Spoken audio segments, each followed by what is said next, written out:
Welcome to SVG-TV News for Monday, April 8, 2019. I am Rochelle Batiste with the details. Over 125 students were recognized for their academic performance at this year's National Award Ceremony hosted by the Ministry of Education last Friday at the SVG Community College. The students were recognized for their performance in the 2018 Caribbean Primary Exit Assessment CPEA and the Caribbean Secondary Education Certificate CSEC program. As we hear in this report from Larissa Pugsley-Kidd, the majority of the students awarded were those with commendable performance after remediation. Excellence was the buzzword for all the students who received awards last Friday at the 2019 Ministry of Education National Awards ceremony. Of the 125 plus students receiving awards, 80 came from remediation who did between 5 to 9 subjects at CSEC last year and passed. This year's top female performer was Jolene Douglas of the St. Joseph Convent, Mariaqua, and top male performer was Ryan James of the Mountain View Adventist Academy. They both achieved 9 subject passes. Minister of Education St. Clair Jimmy Prince said this speaks well of the program that gives students a second chance at ensuring they do not miss out on getting a kickstart to a good education. You have not wasted the opportunities afforded to you. You have been conscientious and you have excelled because you have put your talents to good use. You have done us proud. And of course, when in the future you tell yourself that everything is against you and you can't move on, of course you can't move on. Remediation is an absolutely important exercise in our school system.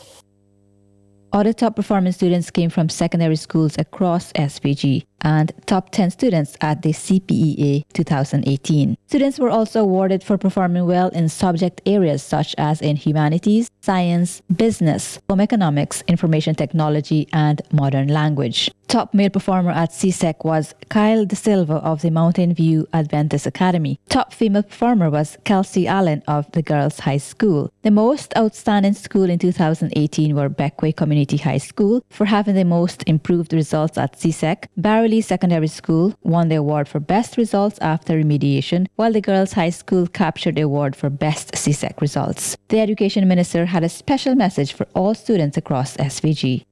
It is a privilege to be selected for an award, but you should always remember that you do not need an award to prove who you are or what you have accomplished.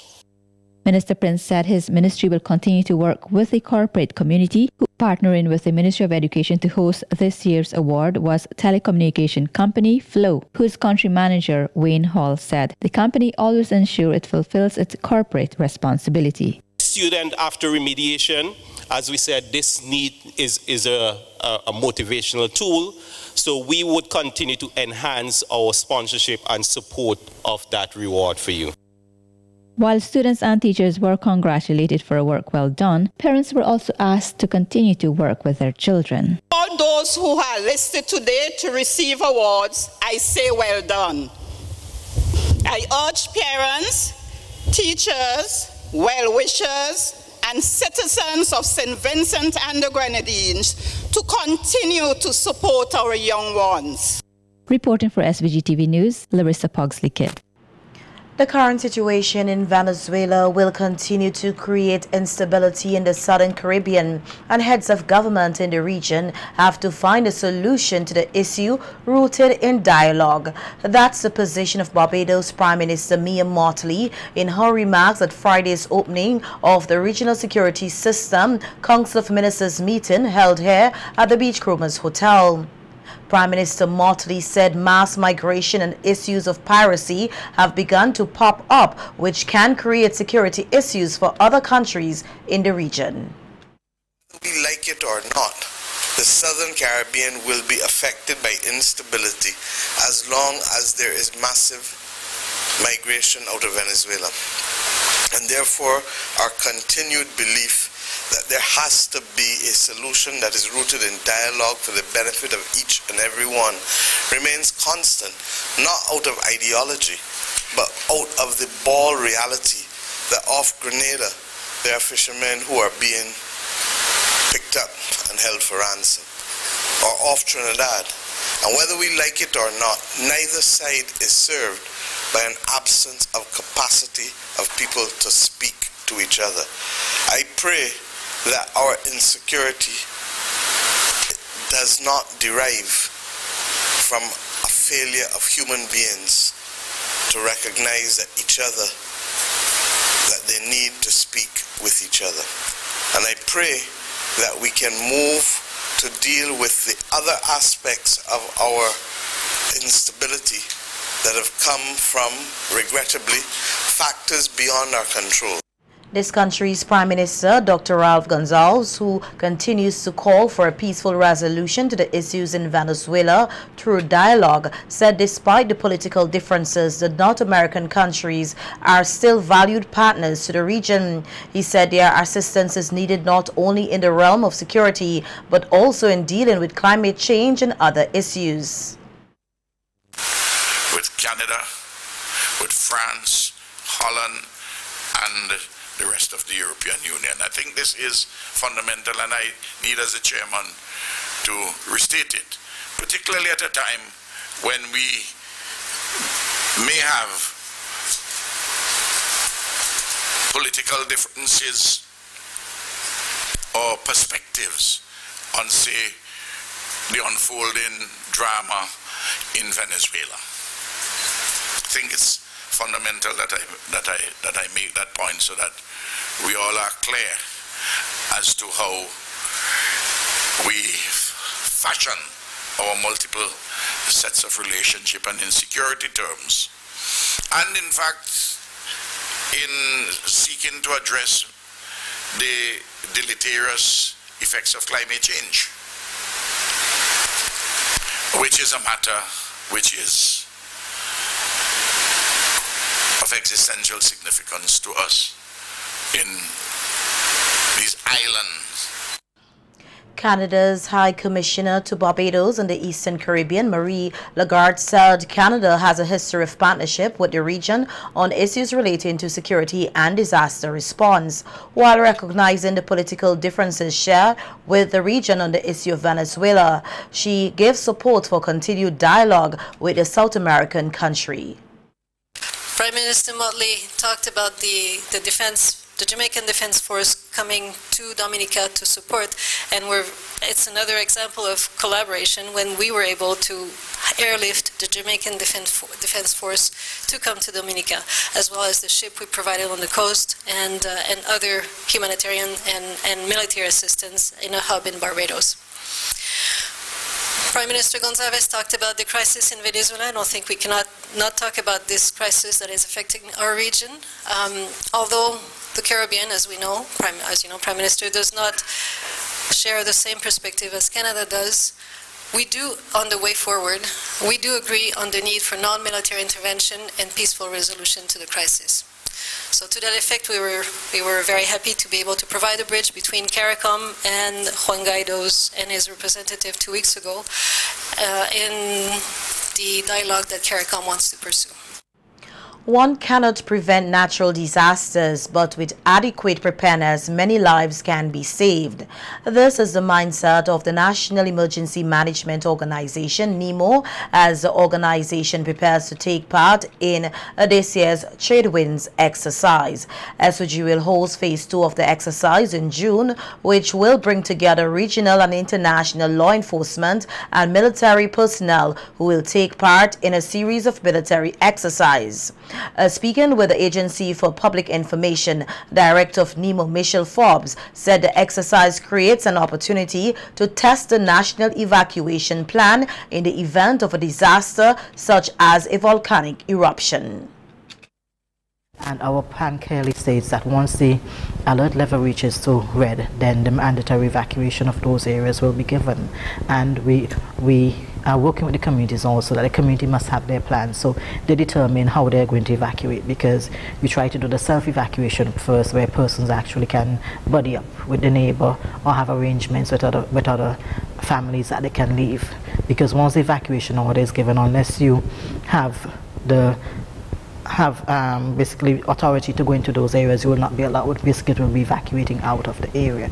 So all of those now will be in the community plans that we are working with the communities, so that they can have that nailed, so that they know, okay, I'm going with Mr. X or this van or this pickup, and then the rest persons who may not have a means of evacuating, that's where we will ensure that we have the public transportation to go into to evacuate those persons.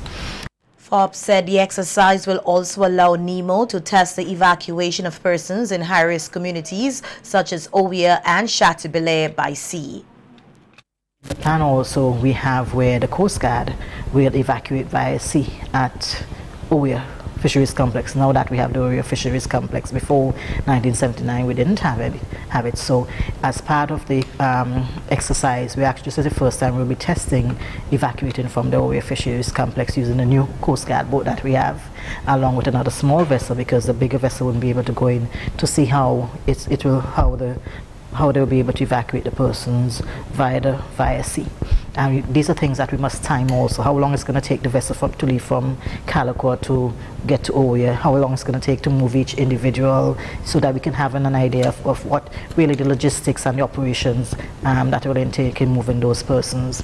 We also have in the plan where persons can evacuate from Shatibele, and we are going to test that along with the French Coast Guard. We'll be testing that as part of the evacuation plan for trade winds, how people are going to move from Shatibele to Barley. So these are some of the aspects, and how persons are going to move from the north of the island basically down towards the south, basically from Baibu downwards, which are the safer zones. The NEMO director said residents of these communities will also be sensitized on issues related to disaster preparedness. So all this is part of the plan. It's the first time we're going to test it nationally, and it's going to be a big exercise for us. And we basically want all the residents in those communities. You want to volunteer, you contact us, you contact the Red Cross for volunteers, because we're looking for the volunteers for that exercise, and we'll be launching that volunteer registration next week also, along with the Red Cross. So it's quite a bit. We have continued to work in the communities over the last 3 years in collaboration with the Seismic Research Center, because right now we still have the Volcano Ready community project that is ongoing, which is really one of the projects that we're using to ensure that the communities have their disaster plans relating to a volcanic emergency, and knowing how they're going to evacuate, and also understanding the national plan and all the alerts and all the information that is given to them. They have to be able to understand what it means. In other news, the traffic department of the SVG police force said it has cracked down on the reckless and dangerous driving and loud music during the recently concluded inter-primary, secondary and college school games held at the Annisvale Sporting Complex. A news release issued today said head of the traffic department, Superintendent of Police Kenneth John, reported that the traffic department strategically deployed traffic officers during the 3 days of competition in order to regulate the traffic, ensure safety, and that the traffic laws were being upheld. The release states that a total of 94 reports were made, which resulted in 60 traffic tickets being issued to several drivers for playing loud and amplified music in their motor vehicles without the approval of the Commission of Police, contrary to Regulation 31 of the Motor Vehicle and Road Traffic Act Regulation 483 of the revised edition of the laws of SVG. The head of the traffic branch also reported that some drivers were issued as much as 7 tickets each for failing to comply with the regulations. It was also reported that 12 omnibus drivers, including 2 conductors, were charged for carrying excess passengers. He said that as much as 28 passengers were being transported in an omnibus that was licensed to carry 18 passengers. 6 omnibus drivers were also charged with dangerous and reckless driving, with driver being charged twice for the same offense. All 6 drivers' licenses were suspended by the Commission of Police pending the outcome of the charges. While encouraging motorists to cooperate and to always exercise caution and care while driving on the nation's roads, the head of the traffic department reiterated that reckless and dangerous driving will not be tolerated on the roads of SVG. More needs to be done to increase the visibility of national hero Joseph Chatouye across SVG. That's the position of history lecturer Fitz Alan Peters, who was a panelist on the new live interactive television program on SVG-TV last evening, The Viewpoint. The topic of discussion was, are we doing enough to inculcate the positive values of our first national hero? In my own view, Joseph Chatouye was a symbol of determination, bravery, fearlessness, and what one would say a willingness to challenge the established order. We know the struggles that he fought against to defend SVG against colonialism. So are we teaching our youths to stand up like Joseph Chatouye? That is one of the things that we need to assess. Secondly, that other part of the question, are we doing enough? If we look around SVG, it is clear-cut. There is very little visibility of our national hero, Joseph Chatouye. This may seem a bit controversial, but the cenotaph is symbolic of what colonialism was. The men who fought and whom we honor there fought under the name of the British flag. I'm saying that in order for us to begin to show some clarity on who our national hero is, Joseph Chatouye must take a central place in our city. He needs visibility. A columnist and lawyer Cecil Blazer Williams said not much is being done in relation to making the memory of SVG's lone national hero, Joseph Chatouye, more tangible, and that he does not support the position of removing the cenotaph in capital Kingstown. I look at the cenotaph as an important element in our history, because there were thousands, there were hundreds of Vincentians, thousands of West Indians who fought in the wars, in 2 world wars. And they sacrificed, made the ultimate sacrifices. Many of them came back. And they were discriminated against in the military. They couldn't actually fight and shoot against white people. They were prevented from actually frontline at one time. Yeah. And there was a rebellion. If you follow the history of West Indian Regiment, and I'm saying it is important to have something in their memory. The problem I think we all have is perhaps the sculpture itself, the image itself, and the kind of image it projects. Yeah. But I think it is important for us to honor their memory. No matter if they fought with the British against the Germans, whatever, the point is that they went out and sacrificed, made sacrifices. That is important to me. Another panelist on the program, history student Wisika Robinson, said that there are not much written materials on the history of SVG, which is a disadvantage for persons who want to learn more about our culture. The history of St. Vincent and the Grenadines, it seems to be oral, more oral than it is written, so less persons are able to get into it. This is like, for instance, it is much easier for me to read about the British history, to read about any other history than it is for me to read about the history of my country. So Vincentians don't have that, how should I put it, that chance of identifying with culture. For us, culture is like another word. So to start the process of inculcating these values, what we need to do is have a change, as my lecturer pointed to. First and foremost, we need to change the structure of the outlook, rather, of the place, as opposed to starting with the mentality, because once you see it being changed, you start to change your mindset as a pattern of what you see. Because Joseph Chatouye, when it comes to national heroes, we have a celebration, and then after the celebration, there is no other discussion. There is nothing else pertaining to him. So really and truly, we have to ask the question, before we can talk about persons inculcating these values, we have to first ask ourselves, what are these values? Okay, so that's my view on that topic. The 2019 SVG Gospel Festival officially opened last Sunday, with organizers hoping for a grand showcase for the month-long activities. Exposure will be given to new artists to hone their skills and launch a career path. Larissa Pugsley Kidd tells us more in this report.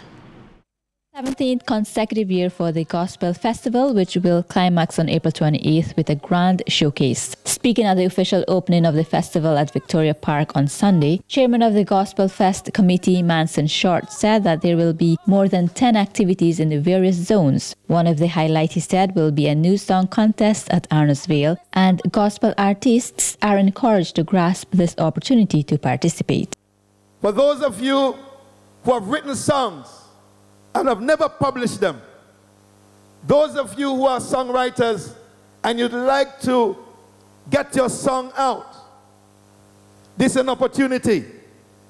We'll have the ASL Auto Sing a New Song contest. And also we'll be hearing some performances. We'll be having some performances from the South Windward Zonal Gospel Showcase. SVG Gospel Fest has promoted many artists, and according to Minister of Culture Cecil Mackey, it augurs well for his ministry, which promotes SVG in a positive light. Some of these persons continue to represent well locally. Some have gone on regionally, and some have gone on internationally, keeping the gospel alive, but more so keeping the flag of St. Vincent and the Grenadines flying very high all over the world. While the SVG Gospel Fest is more than a decade old, Minister Mackey has reiterated the call to have a long-term plan in place for the festival. Good festival if we do not have a plan. So I want to once again challenge the organizing committee. Let us come up with a 3 to 5 year development plan for the festival, so that when we move forward with an organized, coordinated and focused way to develop Gospel Fest for next year. Some of the activities for Gospel Fest 2019 included Dance Praise at Peace Memorial Hall on April 12, the Joyful Praise Tabernacle Showcase at Richland Park, as well as showcases in Beckway, Chateaubelair, Vermont, New Montrose and Arnoldsville. Reporting for SVG-TV News, Larissa Pugsley Kidd.